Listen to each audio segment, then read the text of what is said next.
Hallelujah ഹല്ലേലൂയ. യേശുവേ ആരാധന. യേശുവേ ആരാധന. അഭിഷേകാഗ്നിയുടെ എല്ലാ പ്രേക്ഷകർക്കും യേശു ക്രിസ്തുവിന്റെ ധന്യനാമത്തിൽ കൃപയും സമാധാനവും. Hallelujah hallelujah. ഈ നിമിഷങ്ങളിൽ ഒരു വ്യക്തിയുടെ അനുഭവം ശ്രദ്ധിച്ച് വചന ശുശ്രൂഷയിലേക്ക് നമുക്ക് പ്രവേശിക്കാം. എന്റെ പേര് ജൂലി ജോബി. ഞാൻ മലമ്പുഴ മരിയുന്ന ഇടവകയിൽ നിന്ന് വരുന്നു. മലമ്പുഴന്ന് ആണ് വരുന്നത്. മലമ്പുഴ. എൻ്റെ രണ്ടാമത്തെ മകൾ ആൻ തെരേസ്, 4 വയസ്സ്. അവൾക്ക് വേണ്ടിയാണ് സാക്ഷ്യം പറയുന്നത്. 2014 ജനുവരി 15-ാം തീയതി യൂറിൻ ഇൻഫെക്ഷനും പനിയെ തുടർന്ന് അവളുടെ മലമ്പുഴ ആശുപത്രിയിൽ അഡ്മിറ്റ് ചെയ്തിരുന്നു. അവിടെ നിന്നും കൊച്ച് തീരെ ബെഡിൽ നിന്ന് എണീക്കാത്ത സംശയം തുടർന്ന് ഞങ്ങൾ തളർന്ന അവസ്ഥയും കടുത്ത വേദനയായിരുന്നു ശരീരത്തിൽ. അപ്പോൾ പിന്നീട് PK ദാസ് ഹോസ്പിറ്റൽ ഒറ്റപ്പാലിലേക്ക് റെഫർ ചെയ്യുകയായിരുന്നു. അവിടെ വിശുദ്ധമായ പരിശോധനയ്ക്ക് ശേഷം മനസ്സിലായി അപൂർവമായി കണ്ടുവരുന്ന ഗില്ലൻ ബാരി സിൻഡ്രോം എന്ന മാരക രോഗമാണെന്ന് തിരിച്ചറിഞ്ഞു. 100,000 ഒരാൾക്കൊക്കെ വല്ലപ്പോഴും വരുന്ന രോഗമായിരുന്നു അത് വന്ന് എന്നിട്ട് 1,00,000-ഓളം ചിലവ് വരുന്ന 6 ബോട്ടിൽ ഇഞ്ചക്ഷൻ ആയിരുന്നു. സാധാരണ വെന്റിലേറ്ററിലിട്ട് കയറ്റുന്നത്. കാരണം ഞങ്ങൾ സാമ്പത്തികമായി പുറകോട്ടായതുകൊണ്ട് ഡോക്ടർ നല്ല ഹെൽപ്പിംഗ് ആയിരുന്നു. അത് ജനറൽ വാർഡിൽ ഞങ്ങളെ കയറ്റി കുട്ടി ഏറ്റവും ഉള്ളൊരു പ്രാർത്ഥന മൂലം നല്ല രീതിയിൽ സഹകരിച്ചു. പിന്നീട് ഹോസ്പിറ്റലിൽ നിന്ന് ഡിസ്ചാർജ് വരുന്നുവെങ്കിലും പൂർണ്ണമായ മാറ്റം ഉണ്ടായിരുന്നില്ല. കാരണം 4 മാസങ്ങൾക്ക് അങ്ങനെയാ മരുന്ന് മാറ്റങ്ങൾ ഉണ്ടാവുള്ളൂ എന്ന് ഡോക്ടർ പറഞ്ഞിരുന്നു. അപ്പോൾ ഫിസിയോതെറാപ്പിക്കായിട്ട് വടക്കഞ്ചേരി വള്ളിയോട് ഹോസ്പിറ്റലിലേക്ക് ഞങ്ങൾ മാറ്റി. അപ്പോൾ അടുത്തുള്ള ചേച്ചിയുടെ വീട്ടിലെ ഇളവമ്പാടത്താണ് താമസിച്ചുകൊണ്ടിരുന്നത്. അപ്പോൾ അവിടെ വെച്ച് ഫെബ്രുവരി 11, 12, 13 സെഹ്യോണിലെ സിസ്റ്റേഴ്സ് ധ്യാനം നയിച്ചിട്ടുണ്ടായിരുന്നു, മെഡോണയുടെ. അപ്പോൾ സിസ്റ്റർ ധ്യാനത്തിൻ്റെ 2-ാം ദിവസം കൊച്ചിനെ ഞങ്ങൾ വാരി എടുത്തുകൊണ്ട് പോയിട്ടുണ്ടായിരുന്നു. അപ്പോൾ അവിടെ 2-ാമത്തെ ദിവസം തന്നെ പറഞ്ഞു ഇന്ന് തന്നെ ഇവിടെ തിരിഞ്ഞു കിടക്കുമെന്ന് പറഞ്ഞു. അതുപോലെ ഇവിടുന്ന് വെഞ്ചിരിച്ച് എണ്ണയും തന്നു വിട്ടിട്ടുണ്ടായിരുന്നു. അപ്പൊ വെഞ്ചിരിച്ച് പ്രാർത്ഥിക്കുകയും ഇന്ന് തന്നെ തിരിഞ്ഞു കിടക്കുമെന്ന് പറഞ്ഞു. പിറ്റേ ദിവസം ഇപ്പോൾ മടിയിലിരുത്താൻ ആവശ്യപ്പെടുകയും ചെയ്തു. അവളുടെ ഇഷ്ടപ്രകാരം 1 മാസം ഒരു വിരലിൽ പോലും അനക്കാതിരുന്ന അവള്, ഇതൊന്നും അനക്കാൻ പോലും പറ്റാതിരുന്നു. അതേപോലെ ഇങ്ങനെ കടന്നിരുന്ന കുട്ടി ഈ പ്രാർത്ഥന കഴിച്ചപ്പോൾ സിസ്റ്റേഴ്സിന് കർത്താവ് ദർശനം നൽകി നാളെ തിരിഞ്ഞു കിടക്കും. ഒറ്റ ദിവസം തിരിഞ്ഞു കിടക്കും. അന്ന് തന്നെ ധ്യാനത്തിന്റെ 2-ാം ദിവസം തന്നെ തിരിഞ്ഞു കിടക്കുമെന്ന് പറഞ്ഞിരുന്നു. 3-ാം ദിവസം അവളുടെ ആവശ്യപ്രകാരം മടിയിൽ കിടത്താൻ അവൾ പറയുന്നു പറഞ്ഞു. അതേപോലെ സംഭവിച്ചു. 1 മാസത്തിനുള്ളിൽ പരിപൂർണ്ണ സൗഖ്യം പ്രാപിച്ചു. ഇപ്പൊ ഓടി നടക്കുന്നു. ഇവിടെ കൊടുക്കുന്നുണ്ടോ? തീർച്ചയായിട്ടും നോക്കിയേ മിടിമിടിക്ക് ഇതേ കയറിയിരിക്കണ പ്രിയപ്പെട്ട സഹോദരങ്ങളെ, ഒരു വിരൽ അനക്കാൻ പറ്റാതെ കിടക്കായിരുന്നു. 8 വർഷം മുന്നേ ഇവിടെ വന്ന് സഖിയുള്ള ധ്യാനം കൂട്ടിയിട്ട് കിട്ടിയ കുട്ടിയത്. ഈശോയെ എന്തായാലും നോക്കി ഈശോ പിന്നെയും അത്ഭുതങ്ങൾ ചെയ്ത് സഹായിക്കുക. ഒത്തിരി പേര് പ്രാർത്ഥിച്ചിരുന്നു. ഈ ഗില്ലൻ ബാരി സിൻഡ്രോം എന്ന് പറഞ്ഞാൽ പ്രിയപ്പെട്ട സഹോദരങ്ങളെ, മെഡിക്കൽ ഫീൽഡിൽ വല്ല പരിചയമുള്ളവർക്ക് ഇതൊക്കെ പറഞ്ഞാൽ മനസ്സിലാവുള്ളൂ.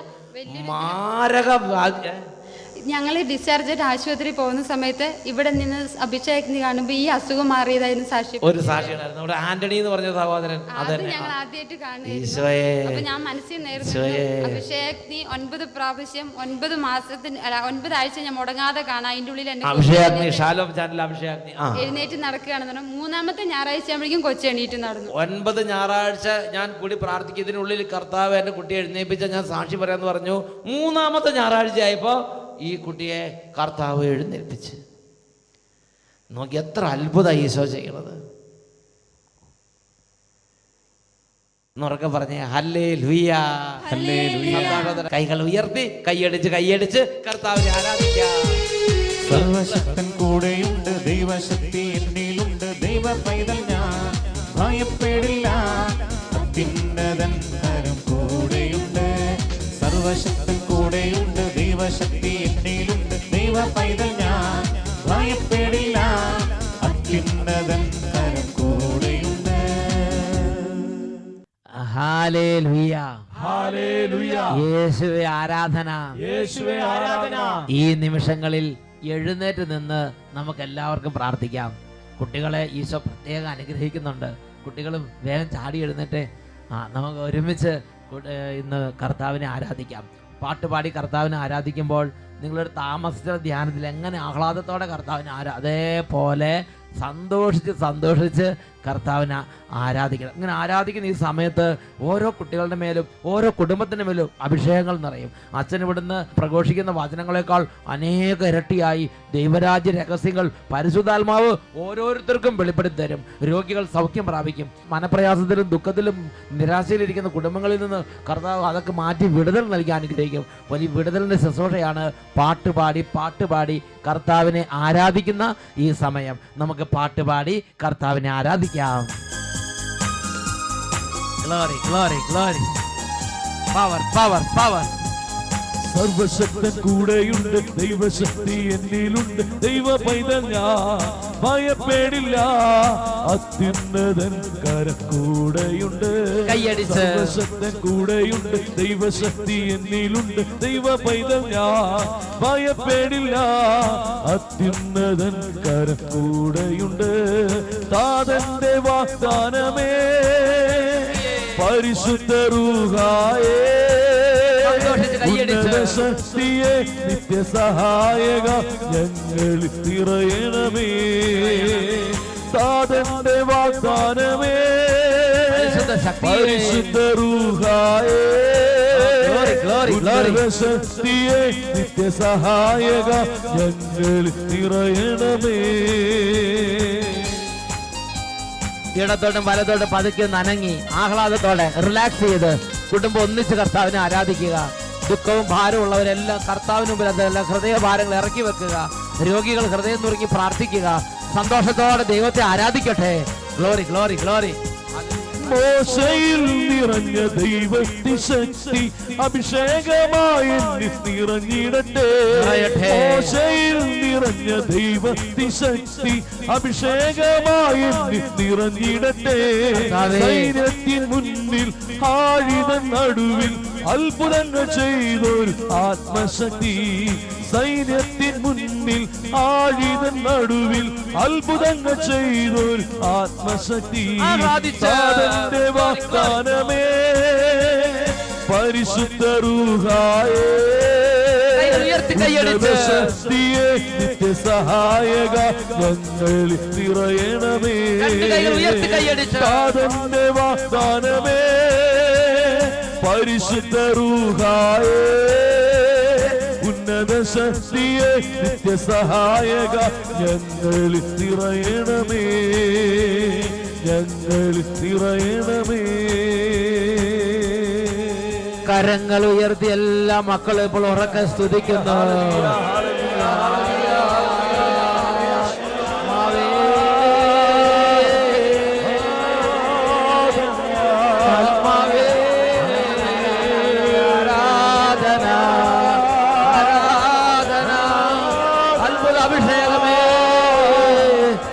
സമൂഹത്തിലേക്ക് വ്യാപരിക്കണമേ, കുടുംബങ്ങളിലേക്ക് നിറയണമേ, ജീവിതങ്ങളിലേക്ക് നിറയണമേ, ദാസന്മാരുടെ മേൽ നിറയണമേ.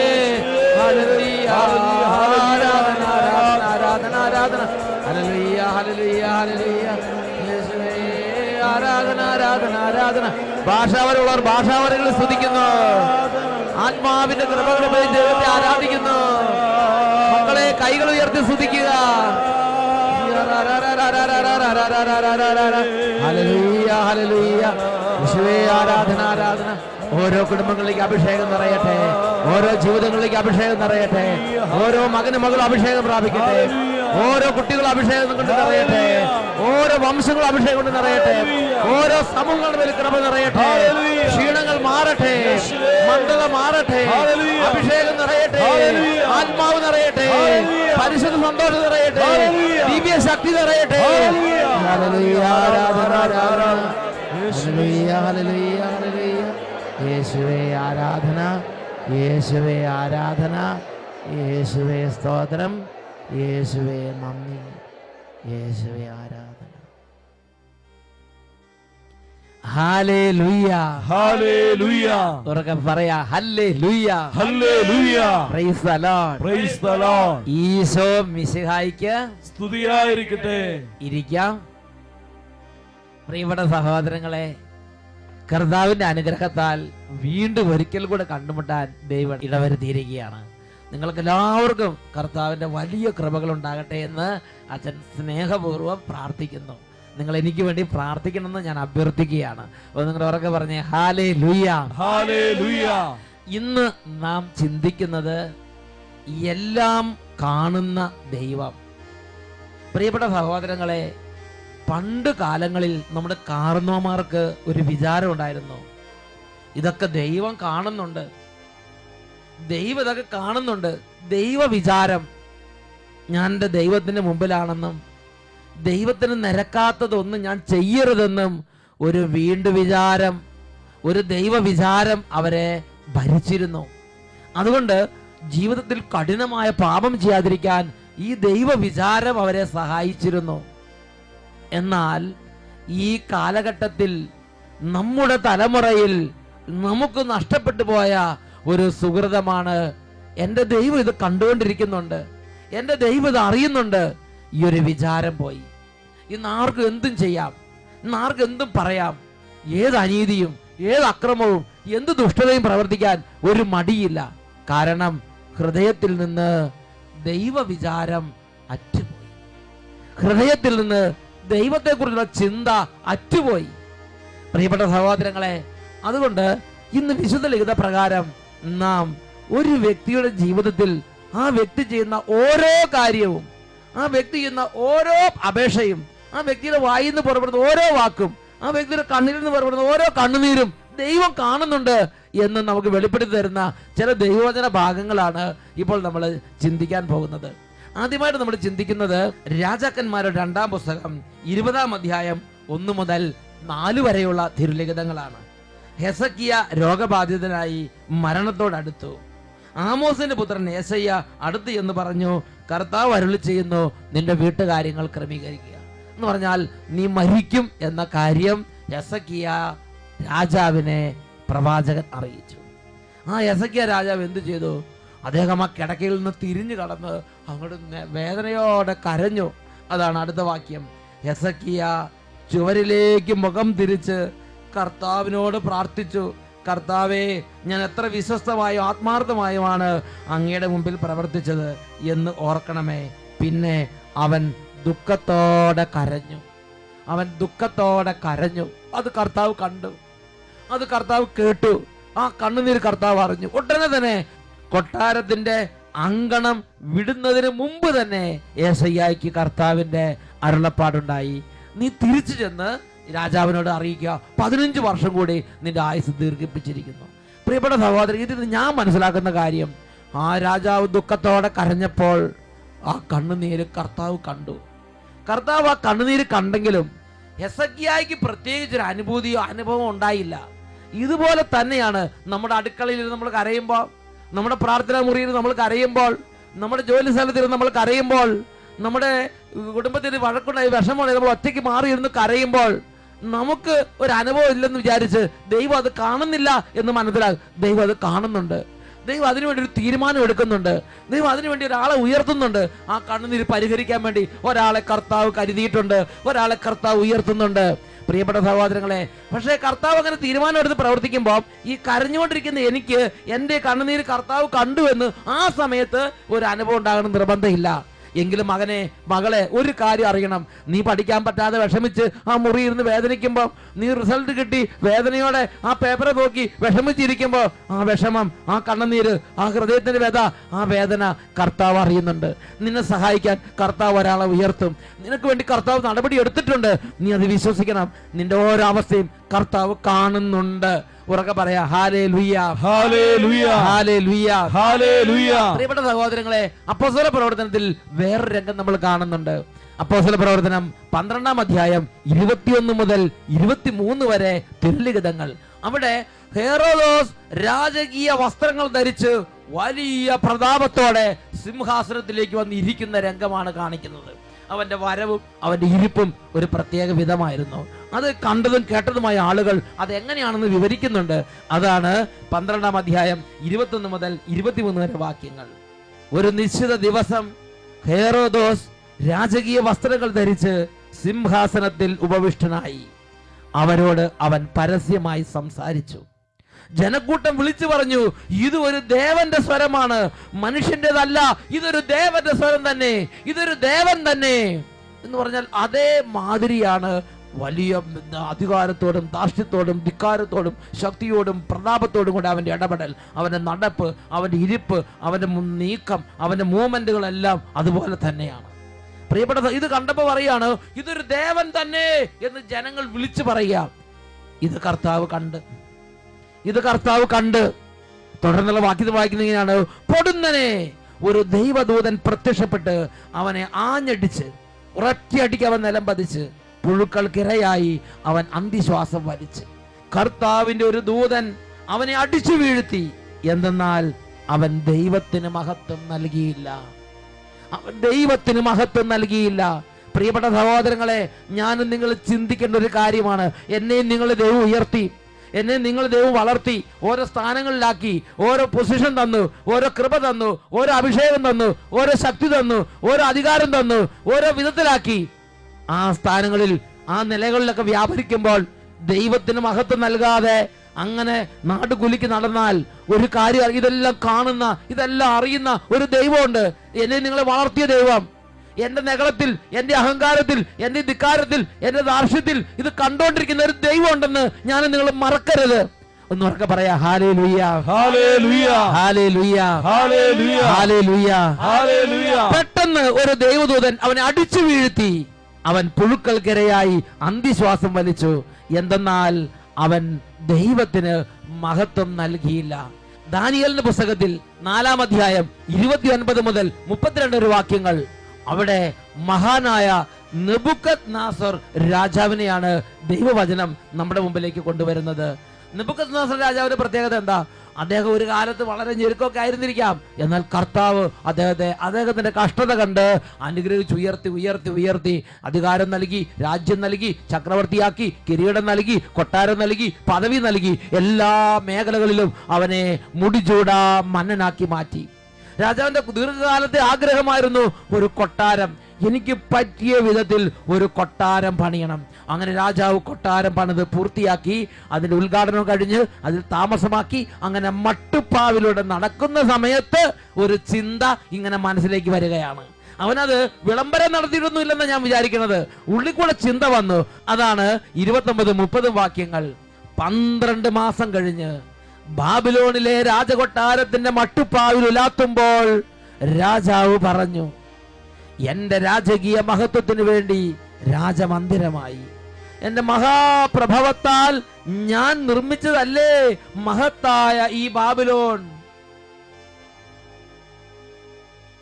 പ്രിയപ്പെട്ട സഹോദരങ്ങളെ, രാജാവിന്റെ വായിൽ നിന്ന് ഈ ചിന്തകളെല്ലാം വായിൽ നിന്ന് വാക്കുകളായി ഉതിർന്ന ഉടനെ തന്നെ സ്വർഗത്തിൽ നിന്നും അതിന് മറുപടി ഉണ്ടായി. അതാണ് 31-ാമത്തെയും 32-ാമത്തെയും വാക്യങ്ങൾ. ഈ വാക്കുകൾ രാജാവിന്റെ വായിൽ നിന്ന് വീഴുന്നതിന് മുമ്പ് തന്നെ സ്വർഗത്തിൽ നിന്ന് ഒരു സ്വരം കേട്ടു. അപ്പൊ അതിന്റെ അർത്ഥം എന്താ? വാക്കുകളായി അത് അതിൽ നിന്ന് പുറത്തേക്ക് വരുന്നതിന് മുമ്പ് ആ ചിന്ത ഹൃദയത്തിൽ കടന്ന് ഇങ്ങനെ ഓളം വെട്ടുന്ന സമയമുണ്ട്. ഓളം വെട്ടുക, അങ്ങനെ ഓളം വെട്ടിക്കൊണ്ടിരിക്കുമ്പോൾ സ്വർഗത്തിൽ നിന്ന് അത് കണ്ട്, അത് വാക്കുകളായി വീഴുന്നതിന് മുമ്പ് തന്നെ സ്വർഗത്തിൽ നിന്ന് അതിനൊരു മറുപടി ഉണ്ടായി. അതാണ് തുടർന്ന് വരുന്ന വായിക്കുന്നത്. സ്വർഗത്തിൽ നിന്ന് ഒരു സ്വരം കേട്ടു, നെബൂഖദ്നേസർ രാജാവേ, നിന്നോടാണ് ഞാൻ പറയണത്, രാജ്യം നിന്നിൽ നിന്നും വേർപെട്ടിരിക്കുന്നു. നീ മനുഷ്യരുടെ ഇടയിൽ നിന്ന് ഓടിക്കപ്പെടുകയും നിന്റെ വാസം വന്യമൃഗങ്ങളോടൊത്ത് ആയിരിക്കുകയും ചെയ്യും. കാളയെ പോലെ നീ പുല്ല് തിന്നും. മനുഷ്യരുടെ രാജ്യം ഭരിക്കുന്നത് അത്യുന്നതനാണെന്നും താൻ ഇച്ഛിക്കുന്നവർക്ക് അവിടുന്ന് നൽകുമെന്നും നീ അറിയുന്നത് വരെ 7 സംവത്സരം അങ്ങനെ തന്നെ കടന്നു പോകുമെന്ന് ദൈവത്തിന്റെ സ്വരം രാജാവിനെ അറിയിച്ചു. പ്രിയപ്പെട്ട സഹോദരങ്ങളെ, അത് അതുപോലെ സംഭവിച്ചു. എന്താ സംഭവിച്ചത്? നെകളം ചിന്തിച്ച്, നെകളം ഓളം പെട്ടി, നെകളം തന്നെ സംസാരിച്ച്. കർത്താവിന് നിരക്കാത്തത് ചിന്തിക്കരുതെന്നല്ലേ നമ്മുടെ കാരണവന്മാർ പഠിപ്പിച്ചിട്ടുള്ളത്? പ്രിയപ്പെട്ട സഹോദരങ്ങളെ, ദൈവത്തിന് നിരക്കാത്തത് ചിന്തിച്ചുകൊണ്ടിരിക്കരുത്, ദൈവത്തിന് നിരക്കാത്തത് സംസാരിക്കരുത്, ദൈവത്തിന് നിരക്കാത്ത പ്രവൃത്തികൾ ചെയ്ത് മുമ്പോട്ടും പോകരുത്. അതിന് പ്രത്യാഘാതം ഉണ്ടാകും. ഇത് കാണുന്ന ഒരുവനുണ്ട്, എല്ലാം കാണുന്ന ഒരുവനുണ്ട്, എല്ലാം അറിയുന്ന ഒരുവനുണ്ട്, അവന്റെ മുമ്പിൽ ചെന്ന് പെടുക തന്നെ ചെയ്യും. എസെക്കിയേൽ പ്രവചനത്തിൽ 29-ാം അധ്യായം, അവിടെ ഈജിപ്തിനെതിരെ എന്നാണ് അതിന്റെ ഹെഡിങ് തന്നെ. അതിൽ 9-10 വാക്യങ്ങൾ ഈജിപ്തിന്റെ ഭരണാധികാരിക്ക്